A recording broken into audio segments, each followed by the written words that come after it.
Shannon, I'm going to start with you. Yep. Can Lamar Jackson clinch the Heisman with the big performance on Saturday? Yep. Wrap it up? Joel and I, we talked about this earlier. Okay, the first game they play Charlotte, he has 8. And was like, okay, damn. Okay. But it's Charlotte. Yeah, it's Charlotte. And then he goes to Syracuse. He had 606 total yards. It's just Syracuse. He had 400 yards passing, 199. I'm like, oh, that is. We'll see with Florida State. That kind, hey, jumbo down, hey. And then he goes and hangs 62 on them. He has 25 total touchdowns, 1,856 yards. He's on total for 75 touchdowns, 5,500 yards. Let's just say he doesn't stay on this pace. Let's just say he gets 60 touchdowns. They can't catch that. If they win this game Saturday, it's over, Joel. Their schedule certainly sets up for, well, it was front-loaded. You know, they have Clemson, they've got Florida State early in the season. I think this is going to be his major test. Yes. The one thing that we all missed when looking at the early part of Louisville's schedule is the fact that we all thought Florida State's defense was going to be much better than it is. Right. Florida State's the worst defense in the ACC right now, giving up 35 points per game. Now, part of that is the fact that they 62. had to go face Louisville and Lamar Jackson. But they've also given up 140 total points. Right. Just to give you a frame of reference here, Florida State gave up 170 total points, so just 30 points more than what they've given up so far the entire national championship season. That's 14 games, guys. So this defense for Florida State was not what we thought it was. Meanwhile, Clemson, #1 pass defense in the ACC. I say all of these things to say, I don't think we've seen Lamar Jackson face a team that could potentially stop him. When it comes to the Heisman, you do not win Heisman trophies in September. As brilliant as Lamar Jackson has been, all you can do is lose Heisman trophies in September. So when it comes to the Heisman Trophy, this game, Louisville and Clemson, is much more about Deshaun Watson potentially playing himself out of this race than it is Lamar Jackson potentially taking home the trophy. All I've got to do is bring up names like Leonard Fournette, Denard Robinson, Darren Thomas to tell you that Heisman trophies in the middle of the year, all they are just fodder for all of us to talk about. You win these things late in October and through the month of November. Right now, all Lamar Jackson can do is set himself up for a stretch run. I'm with Joel on this, but I don't disagree with your premise because it's staggering and eye-popping what this kid has done so far, albeit against the Charlottes and the Syracuses and then the Marshalls, right? With that one FSU game. And you bring up a great point. That's really not the FSU defense we've come to respect over the years, right? So here's my perspective.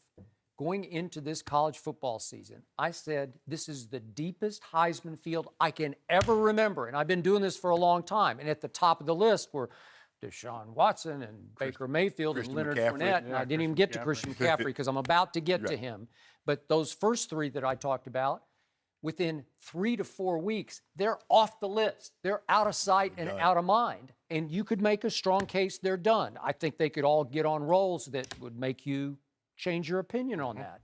But I'm still hanging in with the kid that you watch grow up, Christian McCaffrey, played with his father. And I look at the strength of schedule, his degree of difficulty coming up starting on Friday night at the University of Washington. Not an easy place to play, not an easy team to play. But he's been fairly quiet by Christian standards so far. He's rushed for 145 a game, which by any other standards is pretty great, Second right? in the country. Yeah, I know, it's pretty great. But he's caught only 40 yards of balls a game, which is not what he did last year because defenses are saying, we're going to take that away from you. 2 receivers, I thought, emerged for that team the other night that could help take some pressure off Christian and maybe make him more viable as a catching threat, and obviously he's a return threat. But they go at Washington, they go at Notre Dame. We're going to talk about Notre Dame here in a little bit.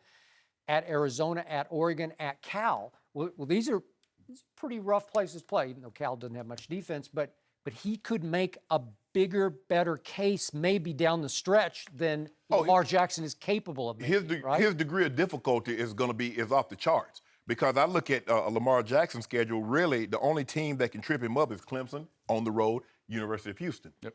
But the 25 touchdowns, they have, 8 games to go. Let's just say he averages 3 touchdowns a game. That's right at 50 touchdowns. I'm with you. If he's anywhere close to this pace, he's going to win. Now, that being said, an injury ends this whole Oh, yeah. thing. Because he is a scrambling quarterback, A 'cause he loss gets dinged. Yep. in a crucial spot, Shannon, as you know. Yep. I mean, it can end this Yep. type of thing. But what's so interesting is that this weekend, Friday night, Stanford and Washington are going to play, and then Lamar Jackson gets to play Clemson. Coming into the season, even with that deep field of Heisman contenders, and I agree with you, it was as deep as we can remember, but there was two really clear players at the top of that, Deshaun Watson and Christian McCaffrey, based on what they did a year ago. Right. You could see a scenario this weekend where Stanford, who are missing their two top corners, including Elijah Holder, they're missing their fullback, they're missing a wide receiver, could lose at Washington. Lamar Jackson could beat Deshaun Watson and Clemson in the same weekend, and you have the two favorites go down on the same weekend and a guy in Lamar Jackson really rise up. These are the moments that he needs. But I just think it's way too early to say, hey, this guy's going to go to New York and give an acceptance speech with that Heisman Trophy. By the way, in the Vegas odds, all of a sudden Christian McCaffrey has fallen to third on the list because J.T. Barrett has moved up to second in odds to Lamar Jackson, who's now prohibitive favorite. Right. And you were there, Norman, Oklahoma. You saw the show that J.T. Barrett put on, right? It was highly impressive. It was. You know what's interesting?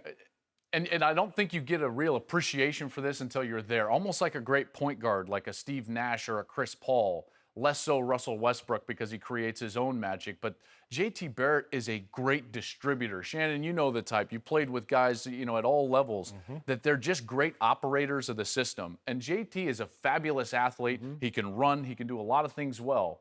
But his best attribute is that he operates the system. And right now, I think he's thrown somewhere in the neighborhood of 10 or 11 touchdowns to only one interception. He can run. We know we're going to see that later in the season. Eliminating him from the race? Absolutely because not. he's distributing? Absolutely not. What I'm telling you, though, is that his numbers are going to be fabulous at the end of the year. And he might be the only one that can contest a year like Lamar Jackson is going to have with degree of potentially 60 difficulty, touchdowns. they go to Wisconsin, to Michigan State, and obviously finish with Michigan. So that'll work. Those are big statement games. Louisville has a very good defense too now. Yes, don't sleep on them It's because really good. they can get out. They got athletes everywhere.